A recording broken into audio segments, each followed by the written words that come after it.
Hey guys, your girl AV, and I'm gonna be doing a video titled "Bad Roommate." I got this title from a message that was sent to me, and it came from one of my followers. And I'm gonna read it to you and have the solution on here. So here it goes. I want to ask your advice on something that has been literally killing me. I made a huge mistake and became a roommate with a college friend, and I'm now regretting every single day of this year lease. I find myself counting the seconds that the lease is up, and I basically need advice on how I can deal with my annoying roommate. He leaves the apartment a mess, toilet seat up, and walks around half naked. And there has been several occasions where he has had no money for the rent. I know this is harsh, but I am beginning to hate him. His laugh, his presence, and even the sound of him breathing. It turns my stomach. Please give me advice on how I can deal with the issue. Okay. That was interesting. Um, I think that I have a few little solutions to your problem. I think that starting off, number one, is I want to say that you guys really, really need to start opening up a line of communication. Now, you haven't said in your letter whether you talked to this person about the issue, whether you, anything like that. But you have to understand that nothing's going to take place or happen unless you guys talk about it. First of all, okay, there's some things that he may, I mean, obviously he knows that the rent being, not having the rent money is an issue, but things like walking around half naked, things like, I mean, that should be an obviously wrong thing to do, but he may want to be comfortable. Now, I don't know of what degree of nakedness you're talking about. I mean, is he walking around with only socks on, or is it like he only walks around with a hat, nothing else? I don't know. But if he's just walking around in his shorts, then that shouldn't be an issue, whether he has a shirt on or not. Now, when the company is around, of course, but you, at the same time, you want to make sure that person is comfortable in their own home, because when they do pay rent, they are able to do the things they want to do. It's not okay for them to walk around naked, but just be specific on exactly what you want. And that goes again with the communication. You want to be realistic and decide what can and can't be done through everything. So in order before you even have a talk about it, you have to call a house meeting. Tell them how you feel. Tell them what you want to change. And that just goes around with communication overall. There needs to be communication, talk about something.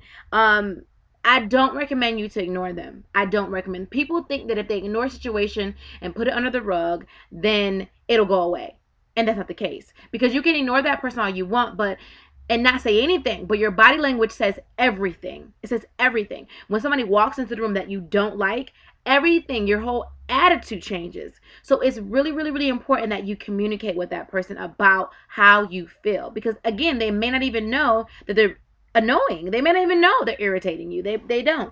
And I also want to say that the issue with people before you become roommates with someone, the problem is that everybody thinks that they're going to go in there and they're going to be best friends.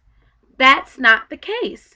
Don't ever believe that you're going to go in there and agree on everything. Don't ever believe that you're going to have always the same likes and the same opinions, the same thoughts. It's not going to always be like that.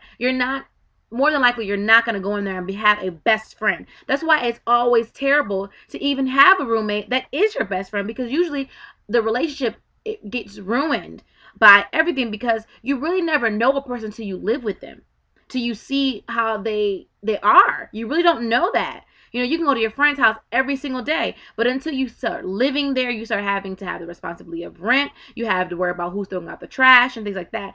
You really don't know a person, how they act and how they do things.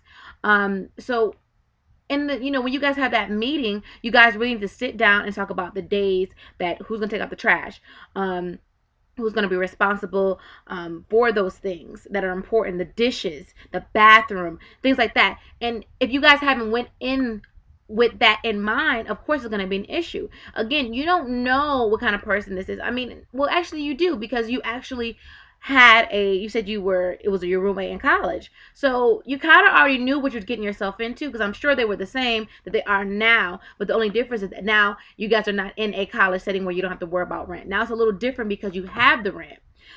So I just want to say you should also keep whatever the issue is within the home. And the reason why I say that is because we're human. We want to vent to other people. We want to tell people how we feel. But the issue is when you tell other people, like your friends, they start judging the situation. They start having their opinions and they start cracking jokes. And the last thing you want to do is have one of your friends over and they're cracking jokes on your roommate, because that could bring issue. They're going to say, well, you're talking about my back. What is the problem? You never want to do that. You have that one friend that doesn't know how to hold water, and then they tell everybody they're making jokes, and it's just terrible. So I just want you to just communicate effectively, set down ground rules, talk about what can and can't be done, keep whatever the issue is within the home. Don't let it be a Facebook announcement that you hate your roommate. That's not good. And overall, if you do everything you can to make this work and it doesn't work, then your last solution to the problem is moving out.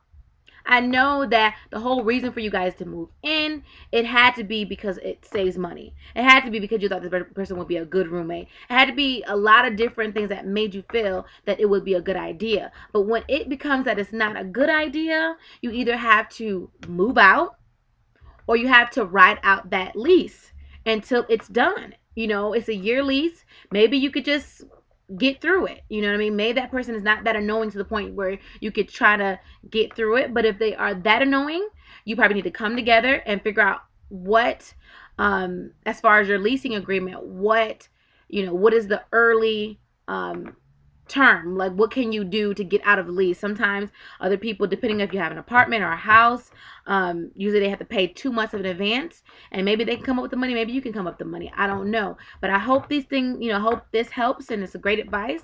Hopefully you don't have to deal with it anymore, and hopefully they put their clothes on when they walk around the house. But again, if you guys have any other questions, any comments about this video, you could definitely put it below. I want you guys to share my videos. I want you guys to ask me as much questions about anything you want to talk about. I don't care. I'll answer any question.